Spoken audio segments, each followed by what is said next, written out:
Welcome again. उपसर्ग यौगिकों में ऑक्सीकरण और उसके बाद उपसर्ग यौगिकों के नामकरण और 2 क्वेश्चन के बाद अब हमारा जो नेक्स्ट टॉपिक है वो है उपसर्ग यौगिकों में समावयवता। तो नेक्स्ट हेडिंग लगाते हैं अपन उप सह संयोजक यौगिकों में समावयवता। इंग्लिश में कहेंगे isomerism in coordination compound. Isomerism in coordination compound, ठीक है। उपसर्ग यौगिकों में समावयवता क्या मतलब है वो देखो। तो पहले तो अपना हेडिंग है समावयवता। उपसर्ग यौगिक बाद में देखते हैं। पहले समावयवता किसे कहते हैं, आइसोमेरिज्म किसे कहते हैं। तो आपने 11th के अंदर पढ़ ही रखा होगा कि समावयवता किसे कहा जाता है, किस प्रकार की होती है, कौन कौन से प्रकार की होती है। तो आपने ऑर्गेनिक केमिस्ट्री के अंदर समावयवता के बारे में पढ़ा है। समावयवता क्या होती है, ऐसे यौगिक जिनका अणुसूत्र समान हो, मतलब मॉलिक्यूलर फॉर्मूला सेम हो लेकिन फिर भी वो आइडेंटिकल नहीं हो, मतलब उनके भौतिक और रासायनिक गुणधर्म, फिजिकल एंड केमिकल प्रॉपर्टी और बोथ, या तो भौतिक गुणधर्म या रासायनिक गुणधर्म या दोनों ही गुणधर्म क्या हो, भिन्न भिन्न हो, अलग अलग हो, ऐसे कंपाउंड क्या कहलाते हैं, एक दूसरे के समावयवी कहलाते हैं। और इनका ये गुणधर्म क्या कहलाता है, समावयवता। ठीक है, मैं छोटा सा एक एग्जांपल से समझाने की कोशिश करता हूं कि समावयवता का क्या मतलब है। चलो पहले मैं एक चीज थोड़ा सा इसका एलोब्रेशन थोड़ा और कर देता हूं कि अणुसूत्र का क्या मतलब है। ठीक है, तो पहले तो मैं ये समझा देता हूँ समावयवता होती क्या है। ऐसे यौगिक जिनका अणुसूत्र समान है, मॉलिक्यूलर फॉर्मूला समान है, लेकिन उनके भौतिक या रासायनिक या दोनों ही गुण क्या है, अलग अलग है, ऐसे यौगिक एक दूसरे के क्या कहलाते हैं, समावयवी। जैसे अभी देखते हैं। अब समावयवता 2 प्रकार की होती है। एक होती है संरचनात्मक समावयवता, स्ट्रक्चरल आइसोमेरिज्म, स्ट्रक्चरल आइसोमेरिज्म, और एक होती है त्रिविम समावयवता। इसकी बेसिक के बारे में आपने 11th के अंदर पढ़ रखा है डिटेल से। संरचनात्मक तो 11th में पढ़ी, डिटेल से इस बार आपको क्या पढ़नी है, त्रिविम समावयवता। लेकिन थोड़ा बहुत तो आपने 11th में भी पढ़ रखा है इस समावयवता के बारे में। इसको कहते हैं स्टीरियो आइसोमेरिज्म, त्रिविम समावयवता। और ये है संरचनात्मक या स्ट्रक्चरल समावयवता। संरचनात्मक समावयवता क्या होती है, ऐसे यौगिक जिनका अणुसूत्र, मैं थोड़ा सा समझा रहा हूँ, लिखना नहीं है, मैं एकदम तरीके से अप्रोप्रिएट करके एकदम तरीके से सिस्टमेटिकली लिखूंगा, तो अभी आप समझते जाइए। इसके बाद में प्रॉपर नोट्स आपको यहाँ पे लिख करके दे दूंगा। तो आप समझो समावयवता का क्या मतलब है, जिनका अणुसूत्र क्या हो, अणुसूत्र शॉर्ट में लिखूंगा मैं MF, मॉलिक्यूलर फॉर्मूला, ये क्या हो, समान हो, और भौतिक और रासायनिक गुणधर्म क्या हो, तथा भौतिक व रासायनिक गुण, मतलब फिजिकल एंड केमिकल प्रॉपर्टी भिन्न भिन्न हो। भौतिक भी हो सकती है, केवल रासायनिक भी हो सकती है, या दोनों ही प्रकार की प्रॉपर्टी जो है वो डिफर हो, ऐसे यौगिक क्या कहलाते हैं, एक दूसरे के समावयवी। जैसे एक है संरचनात्मक समावयवी, दूसरा है त्रिविम समावयवी। संरचनात्मक समावयवी का क्या मतलब है, ऐसे यौगिक जिनका अणुसूत्र समान है, मॉलिक्यूलर फॉर्मूला मैं शॉर्ट में लिख रहा हूं MF, है ना, अणुसूत्र समान हो। संरचनात्मक समावयवता है, इसका मतलब उनका संरचनात्मक सूत्र समान नहीं हो। स्ट्रक्चरल फॉर्मूला, अणुसूत्र तो क्या हो इसका समान, मॉलिक्यूलर फॉर्मूला समान, लेकिन SF मतलब स्ट्रक्चरल फॉर्मूला, संरचनात्मक सूत्र कैसा हो, असमान हो, अलग अलग हो, ऐसे यौगिक एक दूसरे के क्या कहलाते हैं, संरचनात्मक समावयवी। SF का मतलब क्या है, संरचनात्मक सूत्र। संरचनात्मक सूत्र को अपन कनेक्टिविटी से जोड़ सकते हैं, कनेक्टिविटी डिफरेंट हो, कनेक्टिविटी असमान हो। अब कनेक्टिविटी कैसे असमान होगी उसको समझते हैं अभी। तो पहला परिभाषा के संरचनात्मक समावयवी। अच्छा, समावयवी तो वो है जिनका अणुसूत्र तो समान होना ही चाहिए, लेकिन अणुसूत्र के साथ, अणुसूत्र तो समान है लेकिन संरचनात्मक सूत्र अगर उसका असमान है तो क्या कहलाता है, संरचनात्मक समावयवी। त्रिविम समावयवी क्या होते हैं, जिनका अणुसूत्र और संरचनात्मक सूत्र दोनों ही क्या है, समान है। अणुसूत्र समान और संरचनात्मक सूत्र भी समान, संरचनात्मक सूत्र भी समान हो गया, इसका मतलब अच्छा अणुसूत्र समान है, इसका मतलब समावयवी भी है। संरचनात्मक सूत्र भी समान है, इसका मतलब संरचनात्मक समावयव नहीं है। संरचनात्मक समावयव होने के लिए संरचनात्मक सूत्र कैसा होना चाहिए, असमान। तो अब समान क्या है, समान है परमाणु, परमाणु या अणुओं, एटम्स और ग्रुप और मॉलिक्यूल या समूह, ग्रुप्स की आकाशीय स्थिति या त्रिविम स्थिति या त्रिविम व्यवस्था, स्थिति या व्यवस्था। अणुसूत्र और संरचनात्मक सूत्र दोनों ही समान, लेकिन परमाणु, अणु या कोई भी समूह है उसके अंदर उसकी आकाशीय त्रिविम स्टीरियो या स्पेशल अरेंजमेंट क्या हो, डिफरेंट हो, व्यवस्था कैसी हो, असमान हो, डिफरेंट हो, भिन्न भिन्न हो, ऐसे एक दूसरे के क्या कराते हैं, त्रिविम समान। अब देखो मैं एक एग्जांपल से लेता हूं, आपको इसको समझाने की कोशिश कर रहा हूं। ये सपोज करो एक कंपाउंड है ए बी सी और डी, ए बी सी और डी, और ऐसा ही सेम कंपाउंड लिया मैंने ए बी सी और डी। मैंने पूछा ये इन दोनों में क्या संबंध है, और इन दोनों में क्या संबंध, दोनों में कोई संबंध नहीं, ये जैसा है वैसा ही ये है, समझ में आ रहा है। तो दोनों का अणुसूत्र तो समान ही है, लेकिन भौतिक और रासायनिक हर प्रकार से समान दिख रहा है, तो इनके भौतिक और रासायनिक गुण कभी भी असमान नहीं हो सकते, दोनों ही समान रहेंगे। भौतिक गुण जैसा ही है वैसा ही है, तो जैसे इसके भौतिक गुणधर्म होंगे वैसे ही इसके भौतिक गुणधर्म, जैसे रासायनिक गुणधर्म इसके होंगे वैसे ही रासायनिक गुणधर्म। अणुसूत्र तो समान है। ये किस किस से मिलकर के बना है, कंपाउंड एबीसीडी से, ये भी कंपाउंड किससे मिलकर बना है, एबीसीडी से, तो दोनों का अणुसूत्र तो समान है। लेकिन क्या इनके भौतिक और रासायनिक गुणधर्म अलग है क्या, कि कुछ भी अलग नहीं दिख रहा है, तो कोई भी अलग तो हो ही नहीं सकते, सब समान है। तो मैंने कह दिया दोनों है आइडेंटिकल। कैसे है, दोनों आइडेंटिकल है, मतलब समान है, दोनों एक जैसे हैं, इनमें कोई विभेद नहीं, मतलब दोनों एक दूसरे का समावयवी नहीं। अब दूसरी कल्पना करो, ये ए है, ये बी है, ये सी है और ये डी है, ए बी सी डी एक कंपाउंड है, ये पूरा एक कोई पदार्थ है या कुछ भी मान लो। अब मैंने क्या किया, ए के बाद सी के बाद डी और बी और फिर डी, या फिर लिया A B C D A D B और सी। अब देखो इन दो को कंपैरिजन करते हैं, इस वाले को, कि ये इसका अणुसूत्र मतलब किससे मिलकर के बना है, ये किससे बना है, ए बी सी डी से, तो ये भी किससे बना हुआ है, ए बी सी डी, मतलब दोनों का अणुसूत्र क्या है, समान है, ठीक है।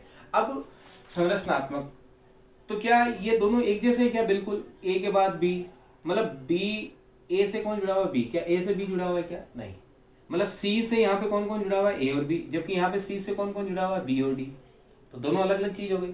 तो हो सकता है इसके भौतिक गुणधर्म और रासायनिक गुणधर्म दोनों ही क्या हो सकते हैं, असमान, या कोई एक गुणधर्म तो अलग होगा ही होगा, तो ये अलग हो गए ना, डिफरेंट हो गए, दोनों का अणुसूत्र तो समान है, फिर भी ये एक जैसे नहीं दिख रहे।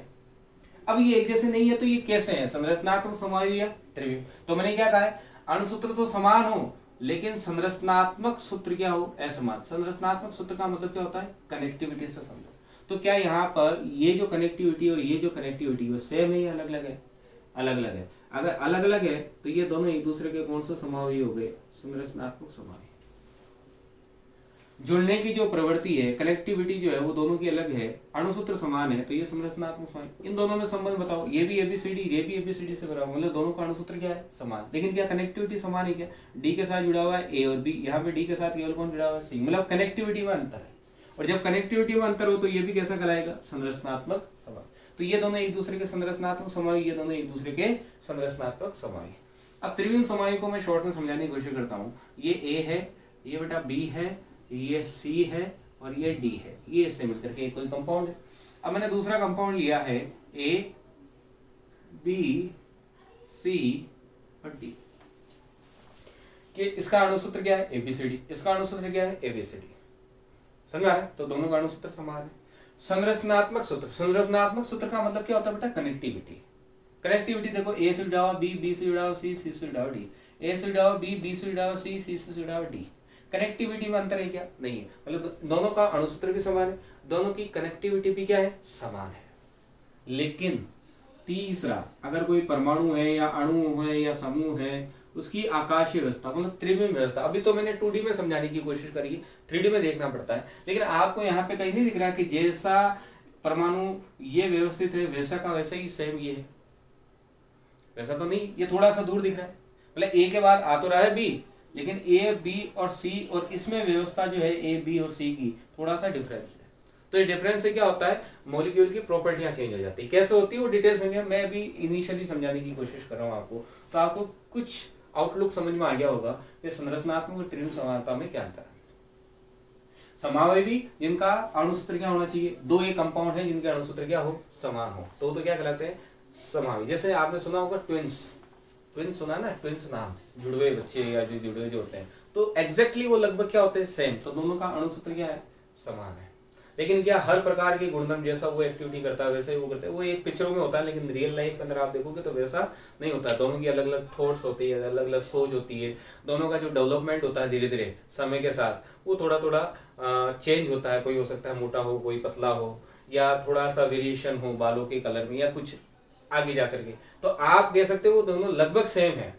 मतलब दोनों का अणुसूत्र क्या है, समान है, लेकिन उनके भौतिक या रासायनिक गुण मतलब उनकी फिजिकल प्रॉपर्टी या केमिकल प्रॉपर्टी, आप किसी भी प्रॉपर्टी को आप देखो तो एग्जैक्टली सेम नहीं हो सकती। तो वो दोनों एक दूसरे के अपन क्या अज्यूम कर सकते हैं, वो एक दूसरे के आइसोमर की तरह हम ट्रीट कर सकते हैं। तो आई होप आइसोमर का मतलब क्या होता है वो समझ में आ गया होगा। आइसोमर दो प्रकार के होते हैं, समावी दो प्रकार के होते हैं, संरचनात्मक और त्रिविम, स्ट्रक्चरल और स्टीरियो। दोनों में मेन डिफरेंस क्या है कि इन दोनों के अंदर संरचनात्मक सूत्र तो समान होता है, अणुसूत्र तो समान होता है, लेकिन अगर संरचनात्मक सूत्र असमान है, संरचनात्मक सूत्र असमान है तो संरचनात्मक समान, लेकिन अगर संरचनात्मक सूत्र भी समान है, केवल अंतर किसका है, परमाणु या अणु या समूह की व्यवस्था में, अगर उनकी आकाशीय व्यवस्था में अगर अंतर है तो दोनों एक दूसरे के क्या कहलाते हैं, त्रिविम समावी। और त्रिविम समावीता जो होती है वो दो प्रकार की पढ़ेंगे अपन।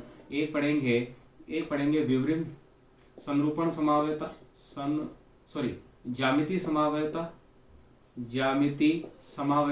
और एक पढ़ेंगे अपन बेटा प्रकाशिक समावता। ज्यामिति समावता के बारे में थोड़ा बहुत मैं समझाऊंगा डिटेल से। देखो ये बेटा जो त्रिविम समावता है ये पूरा का पूरा अपना 12th के अंदर एक चैप्टर ही है जिसका नाम है 16 चैप्टर है जिसका नाम है त्रिविम समावता। तो डिटेल से तो इस पूरे चैप्टर के अंदर पढ़ना है, लेकिन इस चैप्टर के अंदर भी थोड़ी सी मेरे को रिक्वायरमेंट रहेगी किसकी, ज्यामिति और प्रकाशिक समावता की। तो इसके बेसिक नियम क्या है, किस तरह से हम ज्यामितीय समावता या प्रकाशिक समावता को समझते हैं, तो मैं समझाने का काम तो ये रखूंगा। लेकिन जब अपना 16 चैप्टर स्टार्ट होगा तब मैं इन चीजों के ऊपर ज्यादा फोकस नहीं करूंगा, क्योंकि जितना भी प्रकाशिक समावता को समझाने का जो पोर्शन होगा मैं इसी चैप्टर में कंप्लीट करने की कोशिश करूंगा। ठीक है, तो आपको समझ में आ गया है कि समावता क्या होती है, संरचनात्मक समावता, त्रिविम समावता में बेसिक डिफरेंस क्या है। हमें बेसिकली अभी क्या पढ़नी है, संरचनात्मक समावता। अब देखो संरचनात्मक समावता आपने 11th के अंदर भी पढ़ी है, लेकिन देखो संरचनात्मक समावता दो प्रकार के यौगिकों में पढ़ी जाती है। एक पढ़ी जाती है ऑर्गेनिक में, कार्बनिक यौगिकों में, और एक पढ़ी जाती है किसके अंदर, उपसर्ग यौगिकों में। अपनी हेडिंग किसके अंदर चल रही है, उपसर्ग यौगिकों में। तो उपसर्ग यौगिकों के अंदर जो संरचनात्मक समावता, कार्बनिक यौगिकों में जो संरचनात्मक समावता, दोनों में रात दिन का अंतर है। ज्यामितीय समावता तो सेम है, त्रिविम समावता तो दोनों में सेम है, कॉन्सेप्ट सेम है, लेकिन यहाँ पे प्रकार जो है वो अलग अलग है। यहाँ पे तो सब एक ही जैसे समान है। मतलब त्रिविम समावता अगर आपने कभी पढ़ रखी है या कुछ समझ रखा है कहीं पे भी, तो सब एक जैसे नियम है या एक ही प्रकार है। आगे त्रिविम समावता दो प्रकार की, एक है संरूपण समावता, दूसरी विवृम। विवृम वापस दो प्रकार की पढ़ेंगे अपन। एक होती है विवृम पढ़ेंगे, विवृम वापस हमने एक पढ़ेंगे, प्रकाशिक समावता के बारे में पढ़ेंगे। तो इस प्रकार से अपन यहाँ पे त्रिविम समावता के अंदर देखेंगे। लेकिन संरचनात्मक समावता जो होती है ऑर्गेनिक के अंदर 5 या 6 प्रकार की पढ़ते थे आप 11th के अंदर। कौन कौन, जैसे कि श्रृंखला समावता नाम सुना होगा, स्थिति समावता और मध्यावयवता, क्रियात्मक समूह समावयवता, चलावयवता और रिंग चेन आइसोमेरिज्म, मतलब वलय और खुली श्रृंखला युक्त समावयवता। तो ऐसी 5-6 प्रकार की आपने समावता पढ़ रखी है, संरचनात्मक समावता वो 11th के अंदर पढ़ रखी है। वो कौन सी प्रकार के यौगिकों में थी, कार्बनिक यौगिकों में। लेकिन हमें यहाँ पे किसमें पढ़नी है, उपसर्ग यौगिकों में। तो उपसर्ग यौगिकों में 5-6 प्रकार की समावता पढ़ेंगे अपन, संरचनात्मक समावता, लेकिन वो अलग प्रकार की। कौन कौन सी है, सबसे पहले पढ़ेंगे अपन आयनीकरण समावता, फिर पढ़ेंगे बंधन समावता, उपसंयोजक समावता, एक पढ़ेंगे जलयोजन या हाइड्रेट या विलायकन समावता, है ना। विलायकन समावता, एक पढ़ेंगे बंधन लिगेंड समावता। तो ऐसे 5-6 प्रकार की अपन समावता पढ़ेंगे किसके अंदर, संरचनात्मक समावयवता में। ठीक है, तो यहाँ तक जितना भी है तो हमें पहले क्या पढ़नी, संरचनात्मक समावयवता। तो मैं एकदम सिस्टमेटिकली यहाँ तक जो भी पढ़ाया उसके नोट्स बना देता हूँ, फिर अपन हेडिंग लगाएंगे कौन सी, संरचनात्मक समावयवता। ठीक है, तो मैं इसको रफ करता हूँ।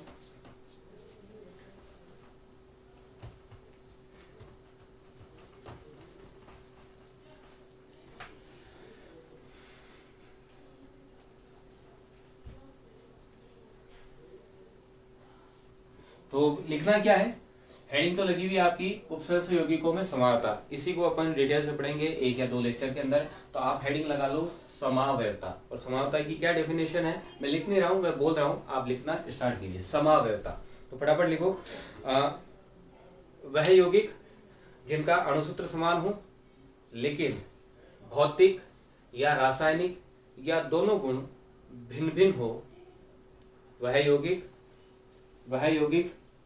जिनके अणुसूत्र समान हो लेकिन भौतिक या रासायनिक या दोनों गुण भिन्न भिन्न हो, उन्हें समावयवी कहते हैं। तथा इनका यह गुणधर्म समावयवता कहलाता है। क्या कहलाता है बेटा, समावयवता कहलाता है। नेक्स्ट पैराग्राफ से लिखो, उपसहसंयोजक यौगिकों में निम्न दो प्रकार की समावयवता पाई जाती है। उपसहसंयोजक यौगिकों में निम्न 2 प्रकार की समावयवता पाई जाती है। पहली है ए, कौन सी बेटा, संरचनात्मक समावयवता, और बी कौन सी बेटा, त्रिविम समावयवता। इसको इंग्लिश में कहेंगे बेटा स्ट्रक्चरल आइसोमेरिज्म, और इसको इंग्लिश में कहेंगे स्टीरियो आइसोमेरिज्म। ठीक है, और पहली हेडिंग लगा लो बेटा, कौन सी समावयवता, पहली हेडिंग कौन सी समावयवता, संरचनात्मक समावयवता। ठीक है, अब संरचनात्मक समावयवता की हेडिंग लगा लें, और इसके बाद ये मैं रब कर रहा हूं, हेडिंग लगा लो संरचनात्मक समावयवता। इसकी डेफिनेशन क्या थी, मैंने अभी बताया था, अणुसूत्र क्या होना चाहिए, समान, लेकिन संरचनात्मक सूत्र समान नहीं होना चाहिए, वो क्या कहलाती है, संरचनात्मक समावयवी कहलाते हैं। ठीक है, तो इसकी डेफिनेशन लिखो, वह समावयवी जिनके अणुसूत्र समान हो, मॉलिक्यूलर फॉर्मूला MF, वह समावयवी जिनके अणुसूत्र समान हो परंतु संरचनात्मक सूत्र, स्ट्रक्चरल फॉर्मूला, संरचनात्मक सूत्र भिन्न भिन्न हो, एक दूसरे के संरचनात्मक समावयवी कहलाते हैं, तथा इनका यह गुणधर्म संरचनात्मक समावयवता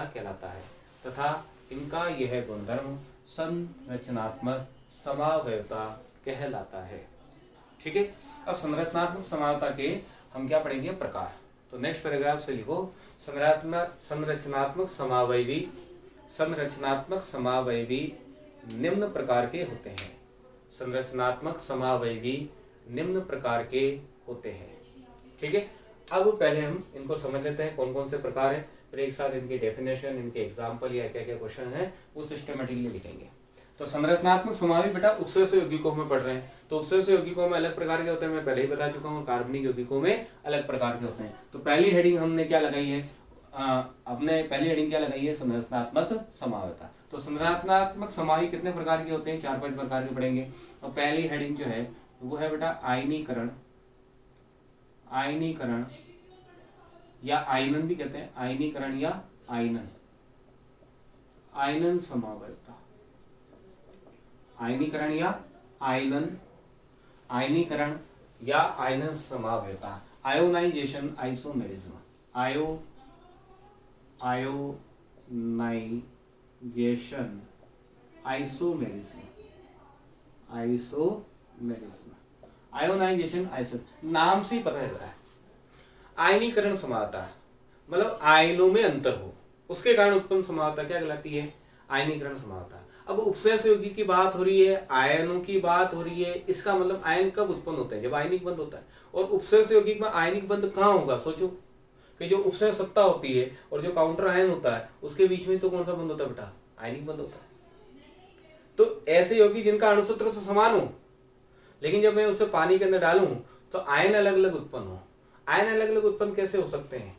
कि काउंटर आयन और उपसर्ग सत्ता के अंदर आयन क्या हो? भिन्न भिन्न हो। इस चीज को मैं एक एग्जांपल समझाता हूं।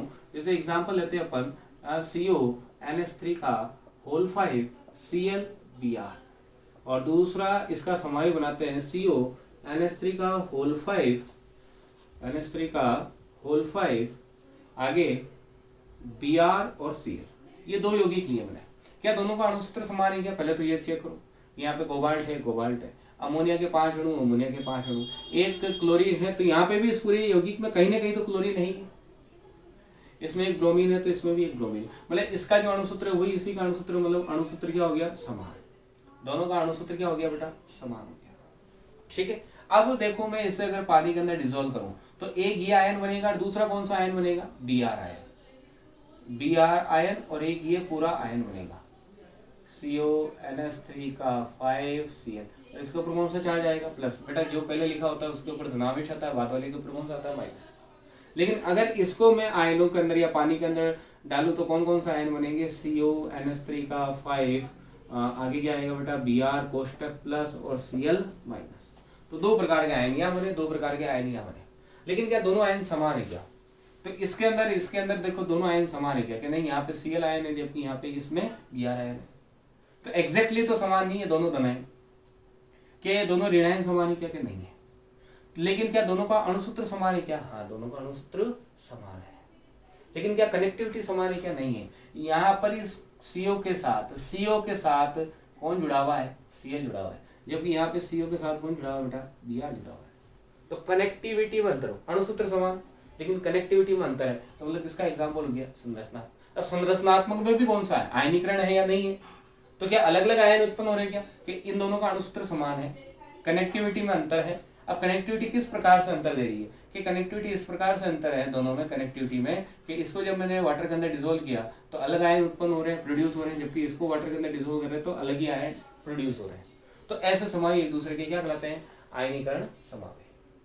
अच्छा, तो क्वेश्चन कैसा आएगा कि आयनीकरण समानता किसे कहते हैं? समझाओ। तो आपको डेफिनेशन लिखनी पड़ेगी, तो अभी मैं बता आयनीकरण समानता की डेफिनेशन क्या हो गई? ऐसे संरचनात्मक समावयव भी जिनकी उपसर्ग सत्ता और काउंटर आयन, ये उपसर्ग सत्ता और ये क्या है? काउंटर आयन, दोनों में भिन्न भिन्न आयन उपस्थित हो। उपसर्ग सत्ता और काउंटर आयन में आयन क्या समान है क्या? नहीं है, अलग अलग है। कि इधर काउंटर आयन के अंदर है Br, जबकि इधर काउंटर आयन में Cl, इधर उपसर्ग सत्ता में Cl, इधर कौन है? Br। तो उपसर्ग सत्ता और काउंटर आयन के अंदर जब भिन्न भिन्न आयन उपस्थित हो तो ऐसे समाई एक दूसरे के क्या कहलाते हैं? आयनीकरण समावयव भी कहलाते हैं। अर्थात ऐसे उपसर्ग यौगिक जो अपने जलीय यौगिक के अंदर या जलीय विलयन के अंदर भिन्न भिन्न आयन को उत्पन्न करते हो, ऐसे समावयव क्या कहलाते हैं? आयनीकरण समावयव कहलाते हैं। तो डेफिनेशन दे दी, एक एग्जांपल दे दिया। कोई एक और एग्जांपल अभी देखते हैं। या दूसरा क्वेश्चन किस प्रकार से आ सकता है? आपको ये दो पेयर दे दिए और कह दिया कि भाई ये दोनों एक दूसरे के समावयव भी है, आप बताओ कौन से समावयव भी है, मतलब कौन से प्रकार के संरचनात्मक समावयव आपको ये दे दिया। क्योंकि संरचनात्मक समावयव तो बहुत सारे प्रकार के होता है, अभी पढ़ेंगे अपन।